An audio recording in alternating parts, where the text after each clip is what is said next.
Welcome to another episode of The Brand Called You, a podcast and podcast show that brings you leadership lessons, knowledge, experience, and wisdom from thousands of successful individuals from around the world.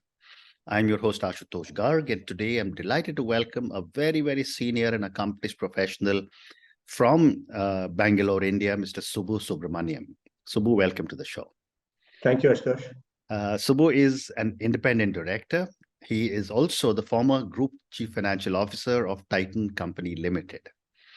So, Subbu, before we get into CFO related some questions, tell me about your own journey to the top in the corporate world, and what have been some of your challenges and some of your learnings? Well, I born, brought up in Chennai, educated there, and lucky to get articleship with A. Ferguson and Company. Mm-hmm. And again, lucky to join ITC as my first company. Oh, wonderful. Okay. That I joined. Yeah. So I was in the ITC group for about 6 years, moved to Hyderabad after the small stint in internal audit. Then moved to the Middle East for about 8 years. Came back to India in 2000 and joined the madness called telecom industry at that point in time. It was the most chaotic place to be in, but it was the best place to learn a whole lot of things. Correct. And telecom therefore lasted about a decade for me. And fortunately, after that, somehow I got into Titan. And Titan was a decade for me as well. And I think this experience in Titan was the most enriching I've had in my career. In fact, the best thing about that was putting into use everything that you've learned in the previous 2 decades in this company. And I'm really grateful for that opportunity that I got there in Titan. We could do a whole lot of things because in each of my other past careers, there are so many learnings that you have, right? You go through different phases in many places, particularly when it came to telecom. It was a whole lot of regulatory issues that you had to deal with.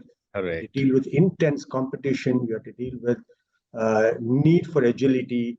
And fortunately, all those learnings were put to use very well in Titan when I could join them. So fulfilling career that way, no complaints whatsoever anywhere.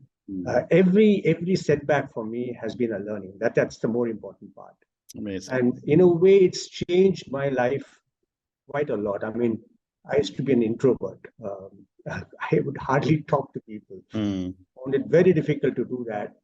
But then you had to get over this. You realize that communication skills are extremely important as you grow up the ladder, right?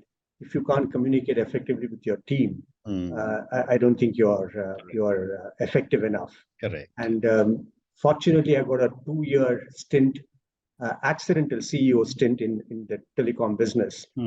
For me, that is the best MBA one can ever get. Amazing. So it sort of rounded you entirely as a finance professional. Though I came back to the CFO role, I think I was a far better CFO because I had been a CEO for 2 years.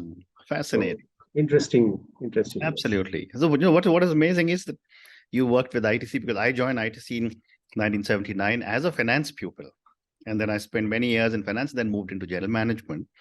But let me ask you for my first question, that how has the role of the chief financial officer evolved over the years? It used to be the chief accountant in ITC who was the most powerful guy, and then there would be someone who was a controller, and then there was the finance director.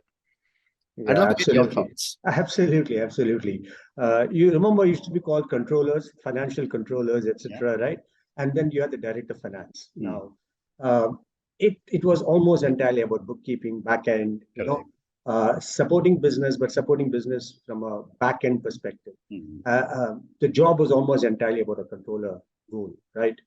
Your job was to actually find what is wrong and what not to do. So the guy was to always put the brakes on. Now I think it's dramatically changed, and my career, I've learned so much because of feedbacks. I've got very harsh feedbacks, right? That you are a controller, you are a bookkeeper, and so on and so forth. So consciously learning, about what I need to be doing in the role of a CFO is something that I think all of us need to look at. Correct. So the biggest change I've seen is this whole thing about partnering with business, actually being there on the table along with the CEO and driving growth, driving strategy, right? Driving capital allocation is anyway part of that job, but it becomes a very, very important aspect of the CFO's role today. So the basics are like the bookkeeping and the controller job, the MIS and things like that. Fundraising, all that have become basics today. I think it's more about being externally focused, talking to investors, selling your story, selling the company story rather. And I think that is a significant shift that I've seen now. And therefore strategy, M&A, these things become very important aspects that the CFO plays today. Correct. And another area which I would add here is technology, right? Understanding and appreciating technology is, I think, very, very important for the CFO, because in many of our cases, we've also handled IT in a way. And I did that also for about 3-4 years. I was actually, Titan IT was actually reporting into me. But those are very, very important aspects of it, because you realize that technology is also going to enable a lot of things for you. So therefore, the CFO's role is very, very different today. Fascinating. And what would you say are some of the important qualities a CFO needs to have in today's environment? I think one is, of course, expertise in your own area, which is the finance part. That's a given. Correct. But I think beyond that, there are a lot of things that I would start saying today's CFO is required to. One of the most important things actually is people management. Finally, you realize that as you go up the ladder, it's entirely about people management, right? How do you empathize with people? How do you get your people to work for you? How do you trust them, empower them, and so on and so forth? So people management, I think, is very, very important. And this is not necessarily only for CFOs. Correct. But typically, I've seen many CFOs actually weak in this area. And this is general crib that you will find from general manager. They'll say the CFO doesn't understand people. He's a numbers guy. He's more about the quantity stuff rather than the quality stuff, right? So I think it's very important to understand that part.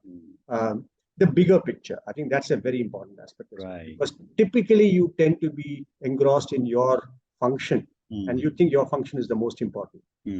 But when you actually get the bigger picture, you understand what is the company's goal, mission, and therefore where is your role in it and how do you facilitate it to go forward?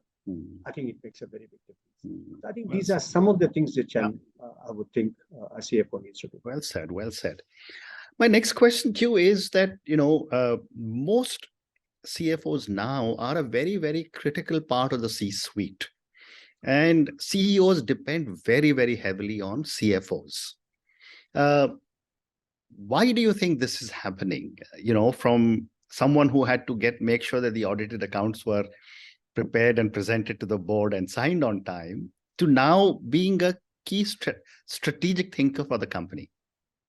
I think the biggest advantage a CFO has is, along with the CEO, he gets the idea of what's happening around the company. Correct. Because the financials, whatever said and done, they are numbers, but they reveal to an extent what is happening across the company.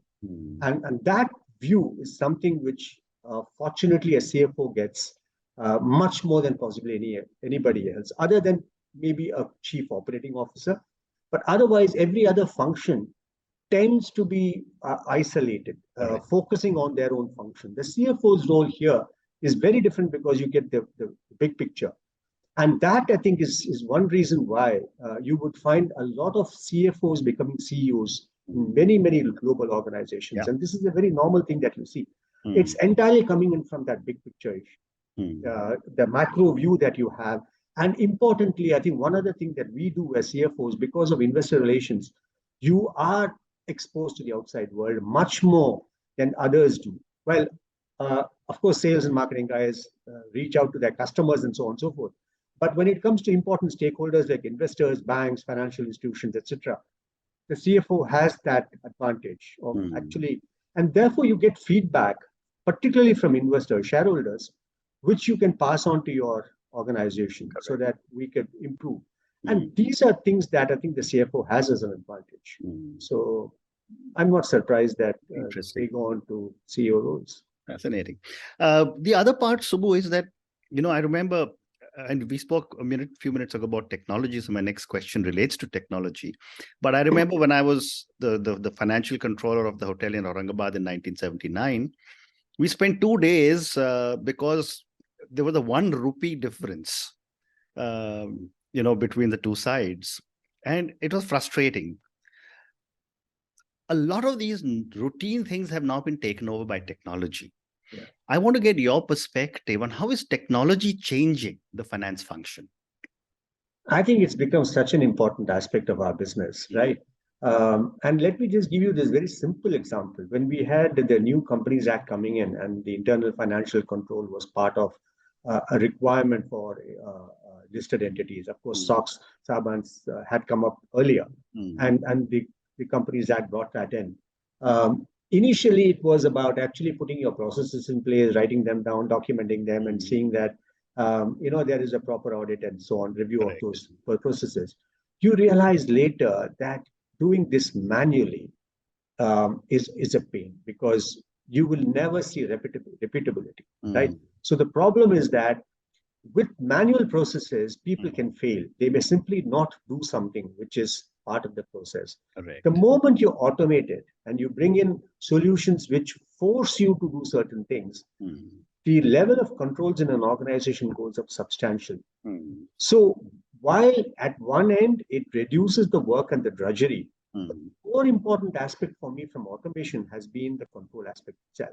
It forces people to do the right thing. You can't miss out on something, right? So I think that is a very, very important aspect of what data and IT has done, technology has done today. Other than that, of course, is the analytic part, the data which is available for analysis and actually better decision making. That, of course, is very much there. But I think as a controller, the first thing for me is actually getting automation done to ensure that things don't fail. Correct. Yeah. And of course, as someone was commenting the other day, with blockchain now, even audits don't need to be done because the trail will be there for every single transaction. Yeah. But I think blockchain is still taking some time for adaptability. It was hyped up quite a lot, and I hope it actually holds on to that hype, and we are hoping it does. But it went more into the crypto world, and therefore it's a different direction that it has taken today. Yes, absolutely, well said. So now let's talk a little bit about your other avatar as an independent director, and you're on the board of several companies. Given all the fiduciary responsibilities a non-executive board member now has in our country, what do you look for before you accept a board position? Oh, that's a very important question. The first thing is, do you know the people? That it's the management or the board members? Because today, as you just mentioned, it's the independent director has to be it's a very, very responsible role, and along with responsibilities, the liability. Right, you get into the wrong company and you get into things like that, you could be in a deep trouble. So the point is that I think understanding where you are going in, understanding the culture of the organization, the sort of management, the people, the transparency that they have, the sort of auditors that they have, their belief in transparency, I think is very, very important. So it's always been being comfortable with the people that you're working with on the board, whether it's the board members themselves or the management. And if there is a disconnect there, I would be extremely wary. I would simply not do it, irrespective of however remunerative or prestigious that organization would be. Correct. So I think being comfortable with that, and importantly, transparency. Is it a board where you can actually express yourself openly? Because the board is supposed to do that. You are supposed to challenge each other as well. And contrarian views are as important as views which are, in line with what either the management or the majority of the board is thinking. I think that's very, very important because you get perspectives which you won't get otherwise. And I think these things are something that I would look for when I join a board. You're absolutely right. When my next question is that, given the fact that you worked with so many different organizations, both in India and overseas, what is the level of transparency that is needed in boardrooms in our country? I think it's very important. It has to be as transparent as can be. Let me put it this way. When I was CFO and at the Titan board, for example, if there was something which went wrong, I would simply put it out. It doesn't make a difference of whether the board is going to take it kindly or not. I think it's better to be open, transparent. Tell them that, give them the bad news before you give them any good news, for example, right? So that there are no shocks. Correct. And you realize that when you do that, you actually make them far more comfortable, right? That the bad news has been shared well in advance and shared transparently. That makes them far more comfortable. And you will actually see them on your side when something goes wrong, right? And that I think is very, very important. So I think transparency is very, very important. And I expect the same now as an independent director from the management when I am in there. And this is where a lot of conversations that I do with either the chief financial officer, the CEOs themselves, or other executive directors, or the statutory auditors, internal auditors, just to tell them that it's okay to be transparent. It's okay if you make mistakes. I think this is something that we as independent directors also need to give them that comfort that no, we've been there, we've done that, we made our mistakes, and I'm okay when you make your mistake. It's fine.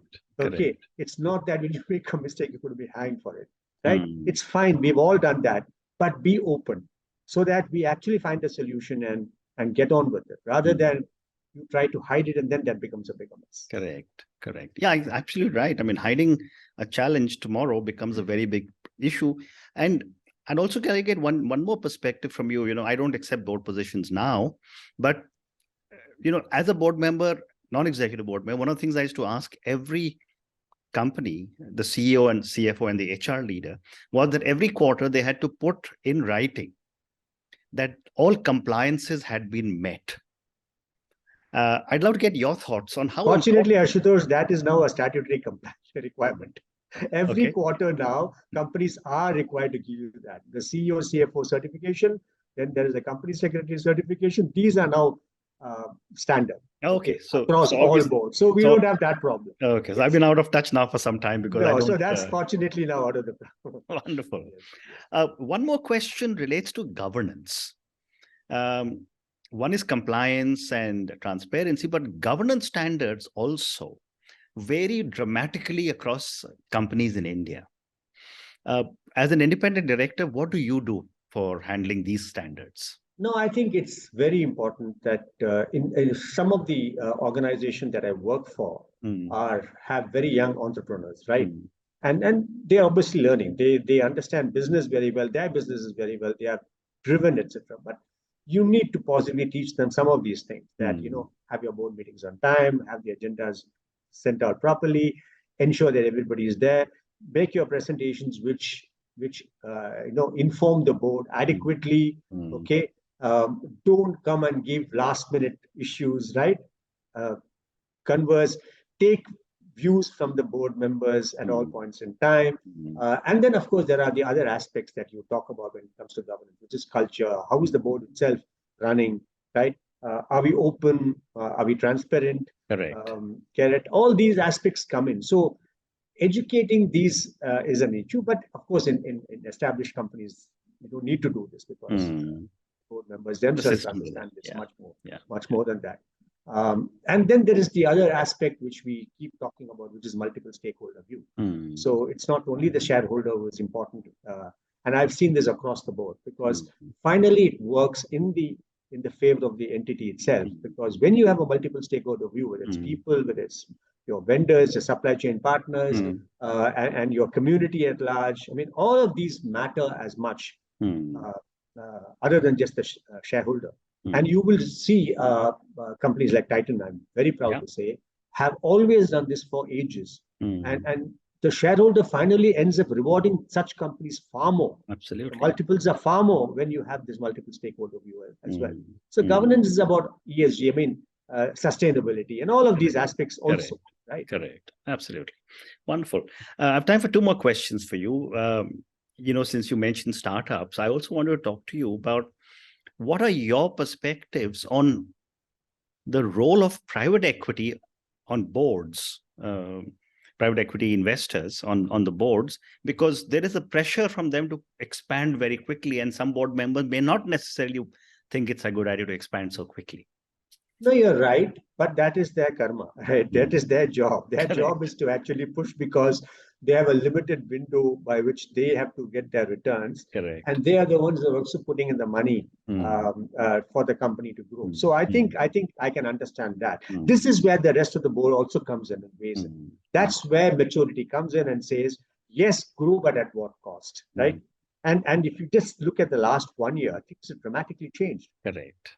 Most organizations which are looking only at growth at any cost today are back to what I could call the traditional way of looking at value. Correct. Right? Profitability has become very, very important. So these boards are now changing direction very, very quickly and now putting pressure on the entrepreneurs and the guys who are running the business to say, yes, growth, but importantly, profitability. Well, cash burns are not in fashion anymore, right?